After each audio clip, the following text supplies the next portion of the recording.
Hello everyone, welcome to the Lord Rand Times. This is your host, Paper, also known as... Gwyn eats ice cream. Indeed, and this is... Mask. So today, we will be talking about main canon. Well, the older days of it anyway. I believe where we last left off, Mask, our daring heroes were faced by the Liberator, a battle of which man has not seen. But halfway through it then, the Liberator realized he didn't actually have a reason for fighting them and left. Really? No joke. Oddly enough, then he only realized that once he started losing. The Capra Demon was next, right? That is correct. The only notable thing that happened was Grimmer obtained his Demon Great Machete, and that was quite something. But once they got past that, however, was a massive gold-clad knight armed to the teeth with unconventionally large weaponry. The sentiment was similar across everyone when first seeing him. Let's run before this behemoth kills us! And shortly after asking permission, they did. All the way back to Firelink. So scary guy, huh? Yeah. Like, first line from him. I'll give you 39 seconds to run. Well, they took their opportunity. After stalling for a great amount of time, adding some new members to their party, and telling all of their tear-jerking backstories. They were eventually forced to go fight the Golden Knight as he was attacking the gargoyle referenced earlier, and they did eventually, after a perilous battle, beat him back. After forcing him to retreat, they yet again returned to Firelink, where they were confronted by the Liberator for the second time. Some jeering from both sides later, the Golden Knight arrived, the Liberator deciding to take him on in a 1v1. This guy was barely beaten by the entire party working in unison, right? That is correct. And the Liberator, interesting individual that he was, decided to fight him alone. Yes, because, he was doing the usual stuff of being like, looks weak, is he from Karim? Because he was gold and such. And everybody's just like, go on, take him. All yours.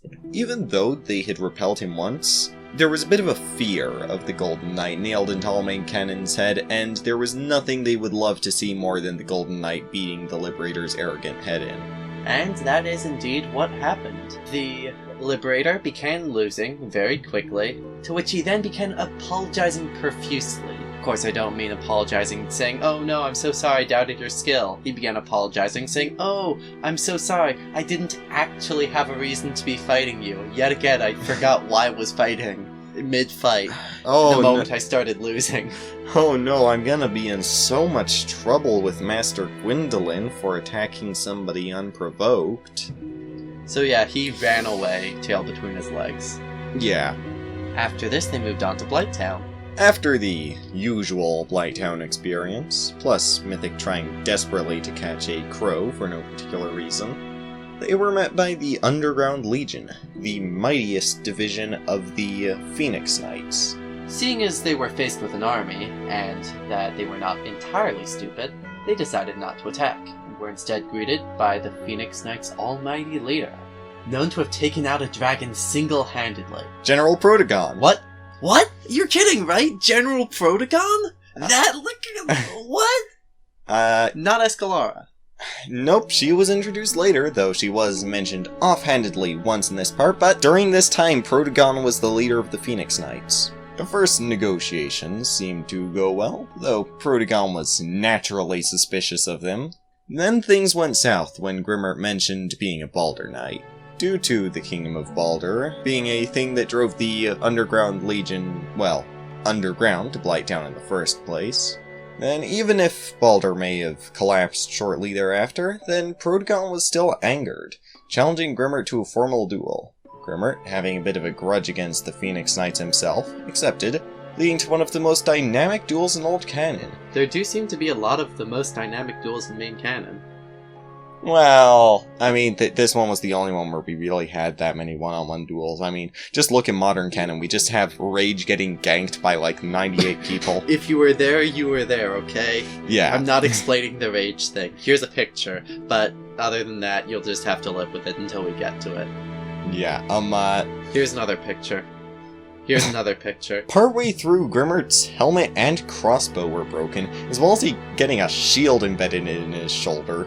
In the end, however, Grimmer and Protagon plunged off a ledge, though survived due to Protagon's wings. Also, fun fact, Protagon didn't actually have an official name at this time and was simply called the Phoenix Lord. After the battle, which never got a true victor, the crow Mythic had been trying to catch finally got caught, and presented a letter from Syrian. Apparently, he had teamed up with Protagon and had managed to kill Quilag. Wait a minute, so how would that battle have been won so recently when Protagon was... Well, let me explain real quick. We're not covering every sentence that ever happened. There was a time gap where practically nothing happened and the party was just sitting on their laurels. At which point, somewhere else... Protagon and Syrian killed Quelaag together and rung the bell. Exactly. Yeah, so if there's ever something like that, it might be that we just messed up, but there's also a good chance that we're just cutting out some useless stuff. Grimmer then explained the Phoenix Knight's motives to the rest of the party. What motives? Kill dragons.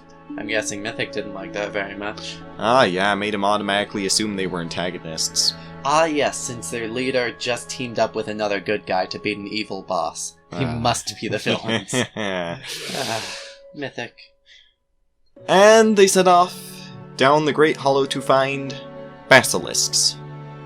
Dead ones. Mostly mashed or stabbed. Okay, what about the mushroom people? Wouldn't they be in the way as well? Big, small, all dead, all the same.